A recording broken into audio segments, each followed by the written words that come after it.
नमस्कार, मैं हूं नीलू। तो देखिए, इस वक्त बड़ी खबर सामने आ रही है। जिस तरह से ईरान में हालात बने हुए हैं और इसको लेकर एक बड़ी खबर यह है कि कभी भी ईरान पर बड़ा हमला अमेरिका की तरफ से हो सकता है। अब इसे लेकर क्या खबर है, किस तरह के हालात ईरान में बने हुए हैं, अमेरिका की तरफ से किस तरह की तैयारियां, बातचीत करने के लिए मयंक मेरे साथ जुड़ गए हैं। मयंक, ये बड़ी खबर सामने आ रही है कि कभी भी ईरान पर हमला हो सकता है। ऐसा क्यों आखिर कहा जा रहा है? देखिए, 5 बड़ी खबरें। पहले हम ईरान से जो आ रही हैं उसकी बात करें। इस वक्त की बड़ी खबर, तेहरान एयरपोर्ट बंद कर दिया गया है। ईरान ने अपना एयर स्पेस बंद कर दिया है। तेहरान एयरपोर्ट बंद कर दिया गया है, पहली बड़ी खबर। दूसरी बड़ी खबर है, जितने डिफेंस सिस्टम्स हैं सब एक्टिव कर दिए गए हैं। डिफेंस सिस्टम ईरान में एक्टिव मोड में ला दिए गए हैं। तीसरी बड़ी खबर, जितनी मिसाइल्स हैं सब रेडी टू लॉन्च मोड में कर दी गई हैं। तीसरी बड़ी खबर ईरान से जो आ रही है कि जितनी मिसाइल्स तैनात हैं वो सब के सब रेडी टू लॉन्च मोड में है, यानी बटन दबाया और मिसाइल लॉन्च। इसके अलावा देखिए, बड़ी खबरें हैं कि ईरान में करीब 30 प्रांत में जो है वो प्रदर्शन की खबरें सामने आई हैं कि 30 प्रांत ईरान के ऐसे हैं जहां पे सरकारी ठिकानों पर हमले हुए हैं। जो प्रदर्शनकारी हैं उसमें जो हिंसा फैलाने वाले लोग हैं, इन्होंने जो है सरकारी दफ्तरों को निशाना बनाया है। इस तरफ की खबरें आई हैं। इसके साथ ही ईरान की सेना ने भी बड़ा मूवमेंट किया है। देखिए, कल हमने एक वीडियो बनाया था जिसमें हमने आपको बताया था कि जो इराक में अमेरिकन बेसेस हैं वहां पे बड़े फाइटर जेट्स का मूवमेंट देखने को मिल रहा है। यानी ईरान की सीमा के करीब इराक के जो एयर बेसेस हैं वहां पे जो है बड़ा अल असद एयर बेस पे और इरबिल, ये 2 एयर बेस हैं जहां पे अमेरिकी जेट्स का, फाइटर जेट्स का बड़ा मूवमेंट दिखाई दे रहा है। यानी इराक और ईरान की जो सीमा है वहां खासा तनाव देखने को मिल रहा है। इसके बाद ईरान ने अपनी सेना का, IRGC ने बड़ा मूवमेंट किया है बॉर्डर के आसपास। देखिए, ये 5 ऐसी खबरें हैं जो इस ओर इशारा कर रही हैं कि ईरान में अब कुछ भी हो सकता है। देखिए, जैसे प्रदर्शन हो रहा है, इस प्रदर्शन के बीच में डोनाल्ड ट्रंप की दूसरी धमकी आ गई है ईरान को। उन्होंने पहले ये कहा था कि प्रदर्शन हो रहे हैं और अगर प्रदर्शनकारियों पर किसी भी तरह का कोई हमला होता है तो हम इसका जवाब देंगे, ये पहली धमकी दी थी।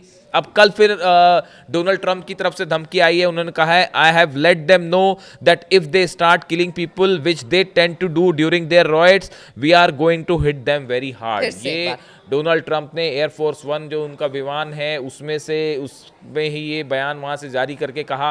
और उन्होंने ये कहा कि अगर मैंने उन्हें बता दिया है, यानी ईरान को, कि अगर प्रदर्शनकारियों पर किसी तरह का हमला होता है, मतलब एक ही बात को दूसरी बार फिर उन्होंने दोहरा दिया उस बात को कि we will hit them hard, यानी हम उन पर हमला करेंगे। अब देखिए, ये जो पूरे हालात बने हुए हैं, इन हालात के बीच में अब 2 चुनौतियां ईरान के सामने खड़ी हैं। पहला तो प्रदर्शनकारी जो है वो अलग अलग जगह जो है उनकी वजह से शांति भंग हो रही है, हिंसा की खबरें आ रही हैं ईरान से। और दूसरी तरफ ये बताया जा रहा है, जहां से बात आपने शुरू करी, कि ये क्यों कहा जा रहा है कि किसी भी पल ईरान पर हमला हो सकता है, उसकी बड़ी वजह ये है, ये बताया जा रहा है कि इस प्रदर्शन का फायदा उठाकर, ये जो प्रदर्शन हो रहे हैं इसका फायदा उठाकर इजराइल की तरफ से एक बार फिर एयर स्ट्राइक हो सकती है ईरान पे, और इजराइल की मदद के लिए अमेरिका सामने आ सकता है। जो इस बात की आशंका पहले से है। हाँ, अब ये जो माना जा रहा है कि अमेरिका के सीधा इंटरवेंशन की जगह ये हो सकता है कि इजराइल की तरफ से हमला किया जाए, जैसे पिछली बार हुआ था। इजराइल की तरफ से हमला किया जाए और उसके बाद अमेरिका मदद के लिए सामने आए और कारण बहाना ये बताया जाए कि भाई वहां प्रदर्शनकारियों पर ईरान जो है हमले कर रहा है। मतलब दोहरी चुनौती है, एक तरफ प्रदर्शनकारियों से निपटना और दूसरी तरफ ये कभी भी बाहर। अब देखिए, जो खबरें प्रदर्शन की आ रही है वहां से, और जो इस तरह की खबरें हैं कि कई लोगों की मौत की खबरें हैं, इसमें इसमें आप देखें कि इसमें जो खबरें वहां से आई, आप उसको काउंटर चेक करें।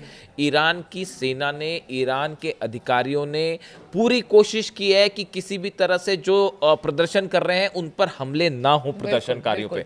बहुत सारी जगह स्टैम्पीड की वजह से, भगदड़ की वजह से लोगों की मौतें हुई है। और ये बात डोनाल्ड ट्रंप से भी पूछा गया कि आप जो ये कह रहे हैं कि प्रदर्शनकारियों पर ईरान की सरकार हमले करवा रही है, ऐसा नहीं है।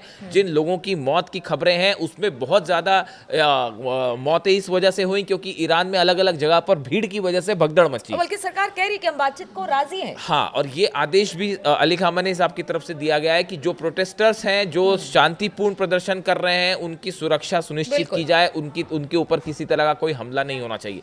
जो हिंसा फैला रहे हैं, आगजनी कर रहे हैं और माहौल खराब करने की कोशिश कर रहे हैं, सिर्फ उन पर ही जो है वो निशाना साधा जाना चाहिए। इस तरह की बात निकल के सामने आ रही है। इन सूरत हाल में अब ये जो तेहरान एयरपोर्ट का बंद होना, ईरान ने अपना एयर स्पेस बंद किया है, मिसाइल्स रेडी टू मोड में है, और इन सब के बीच बड़ा मिलिट्री मूवमेंट अमेरिका का ईरान की सीमा के करीब, और इजराइल की तरफ से, ये इजराइल के सोर्सेस से ये खबरें कि इजराइल इन हालात का फ़ायदा उठा के एक बार फिर हमला कर सकता है। ये बता रहा है कि ईरान में अगले 24 से 48 घंटे बेहद भारी हैं और एक बड़े जंग की तरफ। लेकिन देखिए एक बात और है जो इसमें अमेरिका और इजराइल के सामने जो चुनौती है वो ये कि अगर किसी भी तरह का हमला होता है ईरान पर, तो ईरान की तरफ से जो बयान आए वो बेहद चैलेंज करने वाले बयान थे।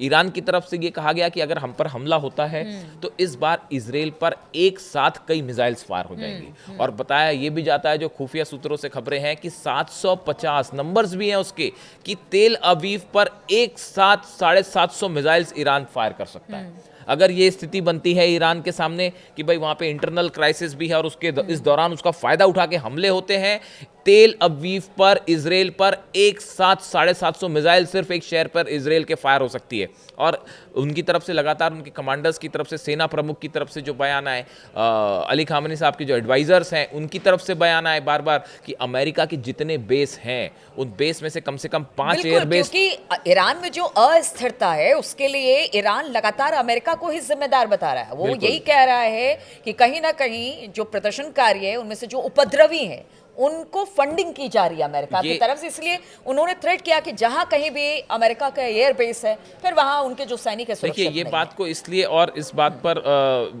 इसको थोड़ा और यकीन किया जा सकता है इस बात पर। आप देखें अभी जब 12 दिन की जंग हुई, इसमें ज़्यादा टाइम नहीं हुआ, बिल्कुल अभी 5-6 महीने हुए हैं, और उस जंग के दौरान हमने देखा पूरा ईरान अली खामेनी साहब के साथ खड़ा दिखाई दिया।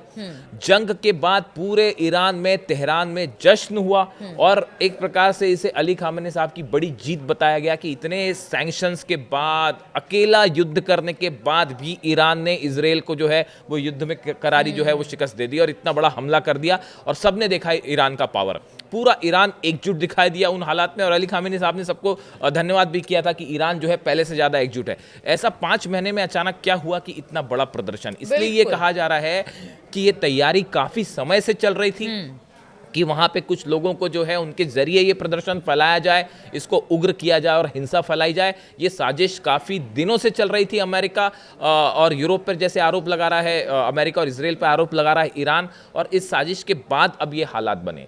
लेकिन अब जो भी है, जो हुआ, वो जो सिचुएशन बनी, लेकिन अब आगे क्या? सवाल ये है कि ये जो स्थिति बन रही है, तेहरान एयरपोर्ट बंद कर दिया गया है, डिफेंस सिस्टम एक्टिव हो जाना, ये वो सिचुएशंस होती हैं जब किसी हमले के ठीक पहले ये वो कदम है जो उठाए जाते हैं। और इसको लेकर ईरान में ज़बरदस्त अलर्ट है और अगले 24 से 48 घंटे में कोई बड़ा डेवलपमेंट ईरान में हो सकता है। तो ईरान को अस्थिर कर हमला करने की कोशिश है। खबरें तो इसी तरह की आ रही है क्योंकि ईरान अब पूरी तरह से अलर्ट है। उनके एयर स्पेस बंद कर दिए गए हैं। उनको आशंका कि हो सकता है इजराइल की तरफ से कोई बड़ा हमला उन पर किया जाए। अमेरिका का सपोर्ट इजराइल के साथ है। तो ऐसे में सिचुएशन ईरान की इस वक्त अच्छी नहीं कही जा सकती है। हालांकि ईरान ने भी कह दिया है और लगातार उनके नेताओं की तरफ से बयान भी इजराइल और अमेरिका के लिए आते रहे कि अगर इस बार आपने हमला किया तो फिर इसका मुंह तोड़ जवाब दिया जाएगा। अब स्थिति और ईरान में किस तरह से आगे 24 से 48 घंटे में देखने को मिलती है, इस पर लगातार हमारी नजर बनी रहेगी। आप बने रहिए हमारे साथ।